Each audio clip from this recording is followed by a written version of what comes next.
ఆ రోజు జగన్మోహన్ రెడ్డి గారు అసెంబ్లీలో ప్రతిపక్ష నేతగా రాజధాని విషయంలో ఆయన మాట్లాడింది ఏంటి? ఈ రోజని కాదు, ఈ రోజుకి అసెంబ్లీలో మళ్ళీ ఇవే అబద్ధాలు చెప్తూ ఆయన పైన నిందలు వేస్తూ ఆరోపణలు చేస్తున్నారు. సార్ మేము ఇచ్చుకున్న ఎలివేషన్స్ ఎలా ఉంటాయంటే మేము దార్శనికుడిని రాష్ట్రకి సంపద సృష్టిస్తాను ఇలాంటి హరికథలన్నీ ప్రజలకు అలవాటు చేసేసిన తర్వాత ఈయన నెక్కచ్చిగా ఏం చెప్తున్నాడు, ప్రభుత్వానికి సంబంధించిన 30,000 ఎకరాలు ఉంటే రాజధాని నేను కడితే అవును ఆయన ప్రాస్పెక్టులో అయితే అది పీపుల్స్ క్యాపిటల్. కానీ చంద్రబాబు నాయుడు గారు చెప్పిన పీపుల్స్ క్యాపిటల్లో నిజమైన పేద ప్రజలకి స్థానం లేదు. అందుకే మీరు చూడండి, 2,500 ఎకరాలు ఆర్ జోన్ ఏదో పెట్టి అనౌన్స్ చేసి రాటిఫైడ్ జోన్ లో దాంట్లో ఎప్పుడైతే సామాన్య ప్రజలకి ఈయన అలకేట్ చేసింది తన్ని తగిలేశారు బయటికి. మళ్ళీ సిఆర్డీఏ యాక్ట్ లో ఉంది సార్ పేదలకు భూమి. అదే చెప్తున్నాను, ఇప్పుడు మీరు పేదలకు భూమి పీపుల్స్ క్యాపిటల్ అన్న దగ్గర ప్రజలు లేని ఒక ప్రజాస్వామ్య ప్రభుత్వాన్ని అక్కడ నెలకొల్పి అక్కడ ప్రజలు లేని రాజధాని కడుతున్నారు. అవును, ఇప్పుడు పీపుల్స్ క్యాపిటల్ అన్నది ఎలా ఉంటుంది, ప్రజలు అక్కడ జనసందర్భతో కూడింది, మధ్యలో క్యాపిటల్ ఉందనుకోండి, ఎవరికి కాంప్రహెన్షన్స్ ఎవరికి అప్రహెన్షన్స్ ఉండవు. సెంటు కంపు సార్ పేదలు అక్కడ ఉంటే మీరు చూసారా లేదో ఆంధ్రజ్యోతిలో ఆ రోజు వచ్చిన వార్త. అదే సార్, అదే 50,000 మందికి ఇక్కడ ఇళ్ళు పట్టాలు ఇచ్చి వాళ్ళకి ఇల్లు కట్టిస్తే ఈ పేదలు ఇక్కడ ఉంటే సెంటు భూమిలో ఒక్కొక్కరు 50,000 మంది వచ్చి చేరితే కంపు సెంటు కంపు అని రాశారు ఆ రోజు. సార్ సెంటు కంపు మీరు చెప్తున్నారు, ఇది ఈ దైద్రం, ఈ కెరసనాలో దైద్రకోట రాతలు మీరు భరిస్తే భరించండి.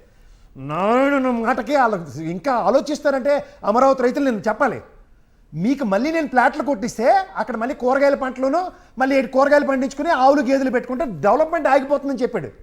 అందుకని ఇప్పుడు వాళ్ళకి రిటర్నబుల్ క్యాపిటల్ ప్లాట్లు ఇవ్వకపోవడానికి కారణం ఏంటనుకుంటున్నారు, ఆ ప్లాట్ ఇస్తే అక్కడ చిన్న గుడిసె వేసుకోవచ్చు, లేకపోతే ఒక డైరీ ఫార్మ్ పెట్టుకోవచ్చు. త్రిశూలాలు ఇడ్లీ గిన్నెలు పాత్రలు కట్టడం ఇవ్వాల్సిందే కదా వాళ్ళకి. ఇస్తారు, అందుకే ఇస్తారు కదా. శ్మశానంలోను గుంతల్లో నడిస్తే ఆ రామారావు గారు అనే చాకితనుడు ప్రాణం పోలేదా సార్? మీరు అక్కడ ఏం చేయగలిగారు చూడండి. మంత్రి సమక్షంలో ప్రాణార్పణ చేసిన వాడికి దిక్కులేదు. అవును, ఇవాళ ఎక్కువ వాళ్ళకి అట్లీస్ట్ 34,000 ఎకరాలు ఇచ్చిన వాళ్ళకి ఆ జోన్లో ఇచ్చారు, వాళ్ళకి ఇవ్వలేదు. అంచేత ఏంటంటే సార్ వీళ్ళ మరి మిగతా వాళ్ళు ఇప్పుడు రెండో దశ 20,000 ఎకరాలు అంటున్నారు, అది 1,75,000 ఈనాడు రాసింది, అది నేను చూపిస్తాను. కానీ ఈ 20,000 ఎకరాలు ఇవ్వడానికి రైతులు ముందుకు వస్తారా? మొదటి దశ రైతులకే న్యాయం జరిగినప్పుడు సార్ అక్కడ మీకు తాడికొండ ఎమ్మెల్యే శ్రవణ్ ఉన్నాడండి, ఆ ఎర్రిబోగులో చూసి మొత్తం వాళ్ళందరూ ఇచ్చారు. ఆయన్ని సైడ్ చేసి మొత్తం నారాయణ గేమ్ స్టార్ట్ చేశాడు అక్కడ. ఓకే, మీకు ఎప్పుడైతే ఈయన గేమ్ స్టార్ట్ అయిందో నారాయణ కట్టలేదు. మీరందరూ మన అమరావతి మనం సస్తున్నాం, కానీ అది నారాయణ కళల సౌధం సాకారం చేసుకోవడానికి కడుతున్నారు. అది రియల్ ఎస్టేట్ వ్యాపారానికి సంబంధించింది. అయితే మీకు ఒకటే మాట చెప్తా సార్, ఈయన ఎంత చక్కగా చెప్పాడు, మీరు అది మూర్తిగా మీరు విన్నారో లేదో నాకు తెలియదు, కానీ సామాన్య మానవుడు లివింగ్ ఎబిలిటీ ఉంటుంది అక్కడ రాజధానిలో. ఒక నిరుద్యోగి ఉద్యోగం కోసం ఈ విజయవాడ ప్రాంతంలో క్యాపిటల్ గా ఉంటే ఇక్కడికి వచ్చిన వాడు కనీసం రెంట్ హౌస్ లో బ్రతకడానికైనా అవకాశం ఇవ్వాలి మనం అని చెప్పారు సార్. మీకు ఎంత మంచి ఆలోచన అది. ఇప్పుడు ఆలోచన కాదు సార్, ఇక్కడ హైదరాబాద్ తీసుకుందాం, ఎక్కడెక్కడో మారుమూల ప్రాంతంలో శ్రీకాకుళం, విజయనగరం, వైజాగ్ నుంచి ఇటుపక్క అనంతపూర్, ఈ పరిసర ప్రాంతాల నుంచి అటుపక్క చిత్తూరు, ఇట్ల నుంచి వచ్చి ఎంత సుఖంగా బతుకుతున్నాడు sir. Common man living prospect ఎలా ఉంది చూడండి. అవును, అక్కడ ఏముంది చెప్పండి, ఎవరు లేరు అక్కడ. ఇప్పుడు అమరావతి అన్న దగ్గర 40 కిలోమీటర్లు గుంటూరుకి కాదు, 40 కిలోమీటర్లు విజయవాడకి కాదు. అంటే మనం లూప్ లైన్లోకి వెళ్ళి రాజధాని అన్నది. రాజధాని ఓకే, మీరు వీళ్ళు అది ప్రజాప్రతినిధులుగా ఎన్నుకున్న వాళ్ళకి ఫార్చునర్ కార్లు ఇస్తారు, అలవెన్స్లు ఇస్తారు, పెట్రోల్ డీజిల్ ఇస్తారు, ఫ్లైట్ టికెట్లు ఇస్తారు, కాబట్టి వెళ్తారు, వాళ్ళు పాలించుకుంటారు. బట్ ఇందులో ప్రజల ప్రస్థానం ఎక్కడ ఉంది? పైపచ్చు త్యాగం చేసి 34,000 ఎకరాలు ఇచ్చిన ఆ రైతులకు దిక్కుదేమని లేదు వాళ్ళకి. అవును, ఇవాళ వాళ్ళ కంటి తొడుపు జరిగా మళ్ళీ ఓ తీర్మానం పేరుతో మళ్ళీ సేమ్ నాటకానికి తెరలేపారు. అంటే ఈ తీర్మానంకి అతి గతి లేదన్న దాని మీదే వీళ్ళకే అర్థమవుతుందా, లేదా మనకు అర్థం అవ్వట్లేదు అనుకోండి, భ్రమంలో బతుకుతున్నాం అనుకుంటున్నారా? నిజంగా క్యాపిటల్ బౌండరీస్ డిసైడ్ చేయకుండా కేంద్ర ప్రభుత్వం కూడా ఇది శాశ్వత రాజధాని కింద గెజిట్ ఇవ్వలేదు. అమరావతి ప్రజలకి అక్కడ రైతులకి అర్థం కావాల్సిన ఒకే ఒక పాయింట్ ఇది, బౌండరీస్ లేకుండా తీర్మానం ఏంటి? రెండోది సిఆర్డీఏ పరిధి చూడండి, సిఆర్డీఏ పరిధిని నిర్ణయించండి. అంతేకాని గ్రేటర్ హైదరాబాద్ 200 కిలోమీటర్లు ఉన్నదంతా మనకి క్యాపిటల్ కాదు. ఇది గ్రహించగలిగితే చాలు. రైట్, తీరువా తెన్ను లేకుండా తలా తోక లేకుండా చదువు సంజయ్ లేని వాళ్ళందరినీ మన నెత్తికి పెట్టి అక్కడ జగన్మోహన్ రెడ్డి వచ్చిన ఏమవుదు, ఎటు కత్తెట్టు పొడి చేస్తావా? ఫైల్స్ ఆపరేషన్ కూడా సరిగ్గా చేయించుకోవడం రాదు. కేంద్ర ప్రభుత్వం ఎత్తి లోపల కూర్చోబెడితే రాష్ట్ర ప్రభుత్వం మీద పడేడిచే బ్యాచ్ మీరు. ఎందుకు 50 రోజులు 80 రోజులు 75 రోజులు హాస్పిటల్లో ఉన్నారు కదా రమేష్ హాస్పిటల్. ఫైల్స్ ఆపరేషన్కి 70-80 రోజులు అంటే మా ఒరిస్సా నుంచి వచ్చి డాక్టర్లు ఉంటారు, తాడిటి కోచ్ ఇంటికి పంపిస్తారు తెల్లారేసరికల్లా, దాన్నే జరుగుబాటు అంటారు. ఆయన కోపం వచ్చింది ఈ రోజు జగన్మోహన్ రెడ్డి గారిని కాల్ చేస్తానంటున్నారు. అదే కాల్చేస్తాడు ఒకడు బ్రహ్మానందంలో గాల్లో గుళ్ళు కాల్చి ఇప్పటికే చంపేస్తాడు, ఇంకోడు రాడు మీరు ఏంటి భయపడకండి, ఉప ముఖ్యమంత్రి చెప్తాను రాడు భయపడకండి. రైట్, ఇప్పటికే రాష్ట్ర ప్రభుత్వం చేతిలో రాజధాని నిర్మాణం కోసం అంటూ 54,000 ఎకరాలు దాదాపుగా ఉన్నాయి. ఈ 54,000 ఎకరాలు కాకుండా రెండో దశలో మరో 20,000 ఎకరాలు. 54,000 ఎకరాలు అంటే కరకట్ట మీద ఉన్న ఆ దిక్కుమాల కొంపలన్నీ కూలిస్తేనే కానీ 54,000 ఎకరాలు రావని చెప్పారు.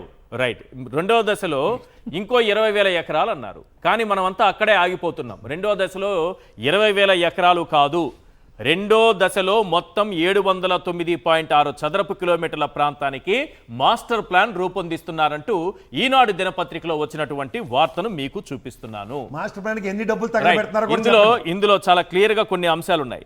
ఇప్పుడు మాస్టర్ ప్లాన్ రూపొందిస్తున్న ప్రాంతంలో ప్రస్తుతం భూ సమీకరణ చేస్తున్న 7 గ్రామాల విస్తీర్ణం 20,494 ఎకరాలు మాత్రమే. మిగతా 43 గ్రామాల్లోని భూముల విస్తీర్ణం 1,54,853.43 ఎకరాలు. మొత్తంగా రెండో దశలో బాగా వినాలి, మొత్తంగా రెండో దశలో 1,75,347 ఎకరాలకు మాస్టర్ ప్లాన్ సిద్ధం చేయబోతున్నారు. 43 గ్రామాల్లోని గుంటూరు జిల్లాలో 29, పల్నాడు జిల్లాలో 14 ఇలా చాలా ఏ ప్రాంతాల్లో భూ సమీకరణ చేయబోతున్నారు. మొత్తం దీన్ని 1,75,000 అంటే ఈ 1,75,000 ఆల్రెడీ మన చేతిలో ఉన్నటువంటి ఒక 54,000 మొత్తం 2,30,000కి దాటిపోతోంది. 2,30,000 ఎకరాలు. ఈ 2,30,000 ఎకరాల్లో రాజధాని నిర్మించాలంటే 5 లక్షల కోట్లైనా కావాలి. మరి వీళ్ళు చెబుతున్నదేంటి, చేస్తున్నదేంటి? పోనీ ఈ వార్త ఈనాడు దినపత్రికలో వచ్చినటువంటి వార్తకు సంబంధించి అవునా కాదా, ఇది నిజమా కాదా, రామోజీరావు గారి ఆత్మ ఏదో రాసుకుంది మాకు సంబంధం లేదు అని చెబుతారా, లేకపోతే మేమే రాయించాము ఈ వార్తను ఆత్మతో చెప్పే అని చెబుతారా? ఏ విషయం ఇప్పటి వరకు బయటకు రాలేదు. ఎస్ వెంకటరెడ్డి గారు ప్లీజ్.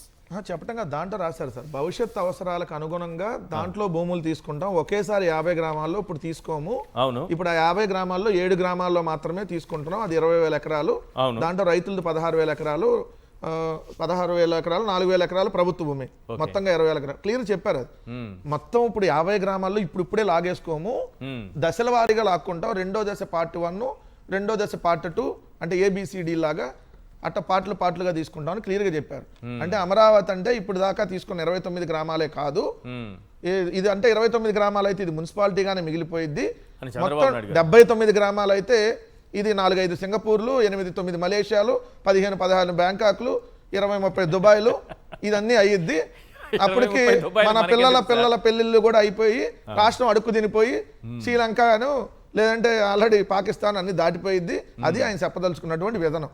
ఇంతకుముందు ఇంతకంటే ఆయన గొప్పగా చెప్పేది ఏం లేదు, ఆడ ఏం లేదు సార్. అవన్నీ చూపించి ఇంకా ప్రపంచ బ్యాంక్ దగ్గర వాళ్ళ దగ్గర ఇంకా డబ్బులు తెచ్చుకొని కాంట్రాక్టులకు దోచిపెట్టి మళ్ళీ మొబిలైజేషన్ అడ్వాన్స్తో మళ్ళీ వెనక్కి తీసుకొని మొత్తం చంద్రబాబు నాయుడు గారు వాళ్ళ కుటుంబం డబ్బులన్నీ ఏదో స్కామ్ చేసేటటువంటి కార్యక్రమం కాక ఇంకేముంది.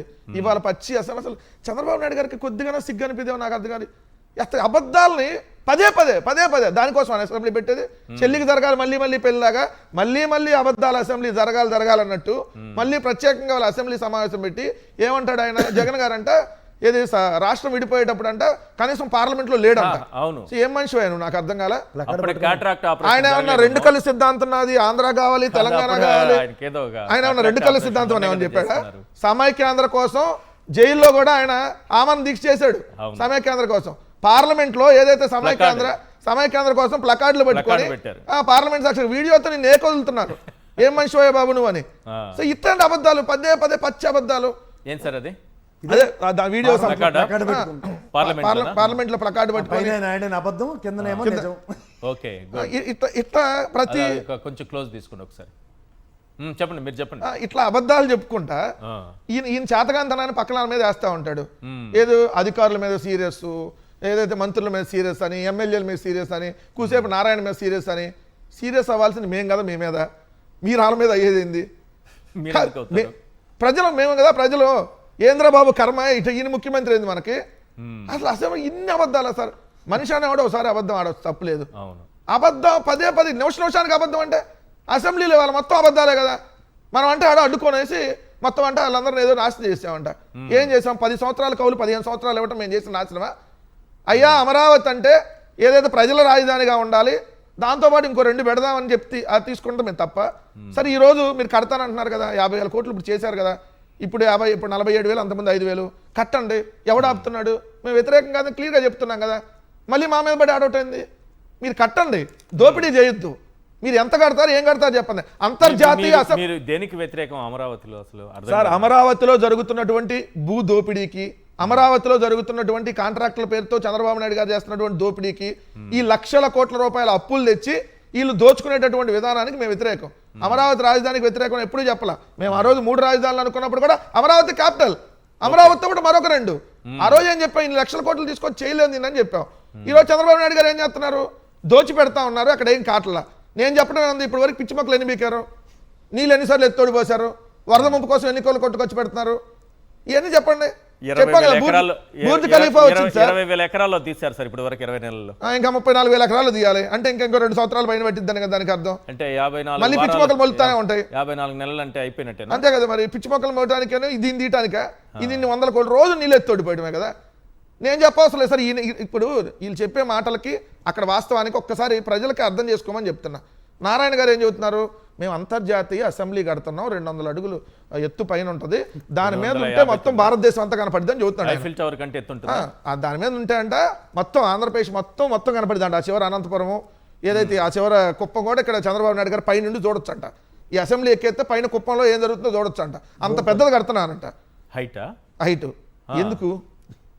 అసెంబ్లీ ఆంధ్రప్రదేశ్ రాష్ట్ర రాజధాని అమరావతికి అంబులెన్స్ వస్తుందా? ఫైర్ స్టేషన్ ఉందా? నేను చెప్పాల, నిన్నే కదా ఆంధ్రజ్యోతి రాసింది. గంట పడుతుందంట ఫైర్ ఇంజిన్ రావాలంటే. ఫైర్ స్టేషన్కు దిక్కు లేదు, బస్ స్టేషన్కు దిక్కు లేదు. నువ్వు చెప్పేదేమో 200 అడుగులు కడతావు, 500 అడుగులు కడతావు, 10,000 అదే 8,000 కోట్లతో సచివాలయం GAD టవర్లు కడతావు. ఇక్కడ చూస్తే ఏముంది? మొత్తం చిల్లు ఉంది. అసెంబ్లీ అసలు అంబులెన్స్ రాని రాష్ట్రం ఏందండి? రాజధాని ఏంది? అంబులెన్స్ ఉండాలి కదా ఒక పదన్న రాజధాని అంటే. ఒక అంబులెన్స్ కూడా రాలేదు. అరగంట 40 నిమిషాలు పడుతుంది అంబులెన్స్ రావాలంటే. ఇంకొక ఆయన ఎమ్మెల్యే ఉంటాడు, ఆంధ్రజ్యోతి రాధాకృష్ణ చెప్పాడు, నేను చెప్పాల. ఆల్రెడీ ఒక అతను ఏదైతే అంబులెన్స్ రాక చనిపోయాడని కూడా ఆయన రాశాడు. నిన్నగా మొన్న మీరు పత్రిక చూసుకుంటే ఆ రోజు రాసింది. కాదు సార్, ఆ రోజు ఇదిగోండి, అంతులేని ఆలస్య మంట. విజయవాడ గుంటూరు నుంచి రావాలి ఫైర్ ఇంజిన్ రావాలంటే, అంబులెన్సులు రావాలన్నా అదే పరిస్థితి. అంబులెన్స్ రాక ఆలస్యంతో ఇటీవల వ్యక్తి మృతి. మొన్న 2 ప్రమాదాలు జరిగితే ఒక ప్రమాదంలోనే 50 నిమిషాల తర్వాత వచ్చిందంట, ఇంకో ప్రమాదంలో గంట తర్వాత వచ్చిందంట అంబులెన్స్. ఫైర్ స్టేషన్ లేదంట. CRDA వాళ్ళు ఎప్పుడో ప్రపోజల్ పెట్టారంటే ఫైర్ స్టేషన్ కట్టలేం మనం. దానికి ఏమన్నా 100 కోట్లు అయితే fire station international railway station కడతానంటున్నారు. ఆ ఫైర్ స్టేషన్ కూడా 100 అడుగులు పైన పెడతారు. ఆ పై నుంచి కిందకి ఆ వెహికల్ 5,000 ఎకరాలు. అసలు వీళ్ళు ఎవరైనా రైల్వే స్టేషన్ కట్టేది కేంద్ర ప్రభుత్వం అయితే, ఇదేవాడు ఎర్రాడైతే చెప్పేవాడు చంద్రబాబు లేదంటే తెలుగుదేశం ఇదే స్టేషన్ కాదని మీ ఊరు రైల్వే స్టేషన్ మీరు కట్టుకుంటా అంటే కేంద్ర ప్రభుత్వం ఒప్పుకుంటుందా? నేను ఎట్లా కడతాను? మరి అదే కదా చంద్రబాబు నాయుడు రైల్వే స్టేషన్ అమరావతి కడతాను. కేంద్రం కదా రైల్వే స్టేషన్ కట్టేది. రైల్వే కేంద్ర పరిధిలో ఉందా, రాష్ట్రం పరిధిలో ఉందా? అంటే 5,000 ఎకరాలు చంద్రబాబు నాయుడు గారికి 5,000 ఎకరాల్లో రైల్వే స్టేషన్ అంటే రైల్వే స్టేషన్ కి వచ్చిన తర్వాత ట్రైన్ ఎక్కడానికి ఇంకో ట్రైన్ ఎక్కెళ్ళాలా? ఇంకో ట్రైన్ కాదు, ఇంకో 2-3 గంటలు తిరిగి వెళ్ళాలి. స్టేషన్ నుంచి ట్రైన్ ఎక్కడానికి ఇంకో ట్రైన్ కాదు. అమరావతికి అంబులెన్స్ దిక్కులేదు. ఆడ ఫోన్ చేస్తే 20 సార్లు ఫోన్ చేసిన అంబులెన్స్ రాదు. ఈయనేమో డ్రోన్ అంబులెన్సులు, డ్రోన్ టాక్సీలు. చెప్పేదానికి జరిగేదానికి ఏమన్నా పొంతనుందా? ఏఐ రాలేదా ఇప్పటి వరకు? ఏఐ వచ్చేసింది.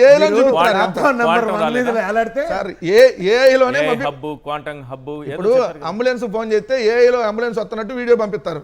ఇది వచ్చేసింది చూడండి. ఇట్లా జనాలందరినీ మభ్య పెట్టి ఇది చేస్తా ఏందండి ఇంకది. రైట్. జనార్దన్ రెడ్డి గారు, 1,75,000 ఎకరాలు 2వ దశలో సేకరించబోతున్నారు, విడతల వారీగా ఒకేసారి కాదని ఈనాడు దినపత్రిక రాసిన వార్త. అసలు 2వ దశలో 20,000 ఎకరాలకు 16,600 ఎకరాలు గ్రామాల నుంచి రైతుల నుంచి తీసుకోవాలి. వాళ్లే ముందుకు రావట్లేదు.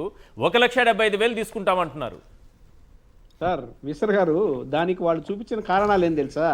మీరు చెప్పినటువంటి 5,000 ఎకరాల్లో రైల్వే స్టేషన్లు, స్పోర్ట్స్ ఈ స్టేడియంలు, అవును, అంతర్జాతీయ స్టేడియాలు రేపు ఇంకోటి కూడా ఉంది, అంతర్జాతీయ విమానాశ్రయం. విమానాశ్రయాలు పక్కనే గన్నవరం ఉంది, మళ్ళీ ఇక్కడ అంతర్జాతీయ విమానాశ్రయం అబ్బే అసలు గన్నవరం ఎందుకు పనికిరాదండి. ఇప్పుడు రేపు ఈ ఏదైతే ఎక్స్ట్రా తీసుకున్న ల్యాండ్ అంతా వాటికి సరిపోతుంది. ఆ ఫ్లైట్ ఎక్కాలన్నా ఇంకో ఫ్లైట్ ఎక్కాల్సిందేనా? అంతే, మెట్రో ఫ్లైట్ అవసరం లేదండి, మెట్రో వచ్చేస్తుంది. మెట్రో రైలు ఇచ్చేస్తాము. ఈ దుబాయ్ లో ఫ్లైట్లు మారినట్టే అమరావతిలో మారాలంటే అంతేనా? దుబాయ్ లో కూడా మెట్రో ట్రైన్స్ అవి బస్ ఇవి ఉంటాయండి, వాటికి ట్రైన్స్ మారేదానికి అలాంటి వ్యవస్థ తీసుకొస్తారు. కానీ ఇప్పటికి ఏ 5,000 కోట్లకి వాళ్ళకి 5 సంవత్సరాలు పడితే ఖర్చు పెట్టడానికి లక్షల కోట్లు పెట్టేదానికి ఇంకెన్నేడు పట్టద్దో మీరు ఆలోచించండి. ఇది కేవలం మొబిలైజేషన్ అడ్వాన్సులు తీసుకోవడానికి కాంట్రాక్టర్ల ద్వారా కిక్ బ్యాక్స్ పొందేదానికి చేసినటువంటి కుట్రలో భాగమే ఈ రోజు తీర్మానం. ఈ ఏదైతే రాజధాని రైతుల్లో ఒక అసమ్మతి, ఒక ఇదన్న ఐక్యత పోయిందండి వాళ్ళలో. ఐక్యత లేకుండా ఎవరి పాటికి వాళ్ళు ఉద్యమాలు చేస్తున్నారు. మొన్న కూడా సిఆర్డీ ఆఫీసులో మాకు ట్రాఫిక్ మొత్తం జామ్ అయిందండి. ఎందుకంటే ఆ ట్రాఫిక్ మొత్తం వాళ్ళు ఏంటంటే వాళ్ళు వచ్చేసారు ధర్నాలు చేస్తూ, ఏంటి మమ్మల్ని లోపలికి కూడా రానిట్లేదు, మా సమస్యలు పట్టించుకోరని చెప్పి వాళ్ళు ధర్నాలు చేస్తున్నారు. అసలు 2005 నుంచి పెన్షన్ 5,000 పెంచింది జగన్మోహన్ రెడ్డి గారండి అమరావతిలో. అవును, వాళ్ళకి పెన్షన్ పెంచింది జగన్మోహన్ రెడ్డి గారు. ఇంకో ఇయర్ కూడా పెంచారు కదా, టెన్యూర్ కూడా పెంచారు. టెన్యూర్ కూడా 15 ఏళ్ళు చేశారు. ఇంకొక విషయం తెలుసా, మొన్న పడ్డ ఒక చిన్న వానకి నీళ్ళు ఏదైతే తోడిపోస్తున్నారో ఆ తోడిపోసిన నీళ్ళలో చేపలు పడుతున్నారండి. ఏం చేస్తున్నారు ఆగి దాంట్లో చేపలు పట్టుకుంటున్నారు. సో అక్కడ ఉంది మత్స్య పరిశ్రమ మాత్రం మంచి భవిష్యత్తు ఉందండి. ఇది ఒకటి వెంకటరెడ్డి గారు ఒక పాయింట్ చెప్పండి. బౌండరీస్ లేని తీర్మానం పెట్టినట్టుగా మొన్న 2వ దశ భూ సమీకరణకి ఇచ్చినటువంటి నోటిఫికేషన్లో భూములు ఎందుకు తీసుకుంటున్నామన్న విషయాన్ని ఎక్కడా మెన్షన్ చేయలేదు. వాళ్ళు అడిగారు ఎందుకు తీసుకుంటుంది గవర్నమెంట్ అనేది చెప్పకపోతే ఎలా? అది ఒక పాయింట్. చెప్పాలా చెప్పకూడదా? చెప్పాలి. ఇప్పుడు మేము దీని పర్పస్ లో తీసుకుంటున్నాం, ఇస్తాం, చెప్పాలా, కౌలు ఎంత ఇస్తాం, సో ఇన్ని సంవత్సరాలు ఇస్తాం. అవును, సో డెవలప్ చేసిన ఫ్లాట్లు ఆన్లైన్ లో అక్కడక్కడ చూపిస్తాము, దానికి వాగుల పక్కనో లేదంటే శ్మశానాల పక్కనో కనీసం అదన్నా చెప్పాలిగా. మొదట వాళ్ళకి శ్మశానాల పక్కన ఇచ్చారు, రెండో వాళ్ళకి ఆడిస్తామో చెప్పాలా. ఇప్పుడు వాళ్ళకి ఆడ పైన ఆకాశంలో ఇస్తే అక్కడికి ఎక్కుతారు, మళ్ళీ మనం రాకెట్లు వేసుకొని పోవాలి ఆడిస్తానంటే. సో ఇదన్నా క్లారిటీ ఇవ్వాలి కదా. మూడో అంశం ఇక్కడ క్లియర్ గా ఇది ఆగదు సార్, తడదాకా వెళ్ళింది ఇది. అందుకని బౌండరీ ఆంధ్రప్రదేశ్ రాష్ట్ర రాజధాని తడదాకా వెళ్తుంది. తడదాకా ఎందుకు వెళ్తుంది సార్? తడ అనేది మన బౌండరీనే కదా, అదే ఆంధ్రప్రదేశ్ బౌండరీ చివరి తడదాకా వెళ్తుంది. తమిళనాడు నెక్స్ట్ తమిళనాడు. అవునా, తమిళనాడు వాళ్ళు ఎవరు కాబట్టి అక్కడ దాకా ఎండ్ అయింది. తడబడకుండా తడని ఎందుకు చెప్తున్నారు నాకు అర్థం కాలేదు. ఇప్పుడు మీకు ఏమైనా చెప్పాడా రెండో విడత 2024 ఎన్నికలకు ముందు మీకు ఏమైనా చెప్పాడా నేను అధికారంలోకి వస్తే రెండో విడత భూసేకరణ చేస్తా అని చెప్పాడా? వచ్చిన సంవత్సరం తర్వాత కదా అసలు రంగు బయటపడింది. ఇప్పుడు ఏమంటున్నాడు, ముందు 7 గ్రామాలు అన్నాడు, రెండో విడతలో 20,000 ఎకరాలు అన్నారు. దాని తర్వాత ఇంకేంది 43 గ్రామాలు మళ్ళీ ఎక్స్ట్రా. ఇది ఎంత ఆగిద్దా? ఇదే ఫైనల్ ఏమైనా నిర్ణయించాడా? లేదు. ఇదిగోండి భూదాహం 1 తేరల 2లో 29 50 గ్రామాలు చేసేసుకొని 50 + 29 79 ఆపుతానేమని చెబుతున్నాడా? అందుకని తడదాకా పోయిద్ది ఇది, తడదాకా పోయిద్ది. ఇలా ప్రభుత్వం ఎటు పూర్తిగా తడ కాదు కదా, ఏడ కూడా కనపడకుండా పోయిద్ది అనేది భవిష్యత్తులో జరిగేది అయితే వాస్తవం ఇది.